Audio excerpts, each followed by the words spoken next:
পুলিশের পোশাকে আবারও পরিবর্তন আনছে কর্তৃপক্ষ। অন্তর্বর্তীকালীন সরকারের সময় নির্ধারিত নতুন পোশাক বাতিল করে পুরনো ধাঁচেই ফিরছে পুলিশ সদস্যদের ইউনিফর্ম। নতুন সিদ্ধান্ত অনুযায়ী মেট্রোপলিটন এলাকায় লোহার রঙের পরিবর্তে ব্যবহার করা হবে হালকা জলপাই রঙের শার্ট। আর এপিবিএন, এসপিবিএন, এসবি, সিআইডি ও র্যাব ছাড়া অন্যান্য ইউনিটের জন্য নির্ধারণ করা হয়েছে গাঢ় নীল শার্ট। উভয় ক্ষেত্রেই প্যান্ট হিসেবে থাকবে খাকি টুইল। এ বিষয়ে গত 15 এপ্রিল পুলিশ সদর দপ্তর থেকে স্বরাষ্ট্র মন্ত্রণালয়ে একটি চিঠি পাঠানো হয়েছে। রংপুর শহরে নিরিবিলি ও মনোরম পরিবেশে অবস্থিত রংপুর গ্রুপের প্রিমিয়াম আবাসন প্রকল্প আনান সিটিতে নগদ মূল্য ও সহজ কিস্তিতে প্লট এবং কন্ডোমিনিয়াম অ্যাপার্টমেন্ট বিক্রয় চলছে, যা সোমবার প্রকাশ্যে আসে। চিঠিতে বলা হয়েছে 2025 সালে পুলিশ ড্রেস রুলে আনা পরিবর্তন সংশোধন করে নতুন প্রজ্ঞাপন জারি করতে হবে।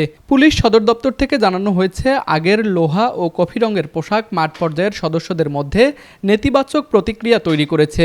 এছাড়াও পোশাক পরিবর্তন নিয়ে বাহিনীর ভেতরে ও বাইরে ব্যাপক সমালোচনাও দেখা দিয়েছে। সব দিক বিবেচনায় নিয়ে ঊর্ধ্বতন কর্তৃপক্ষ নতুন করে এই রং নির্ধারণ করেছে। তবে ইউনিফর্ম পরিবর্তনে সরকারের অতিরিক্ত কোনো আর্থিক ব্যয় হবে না বলেও জানানো হয়েছে।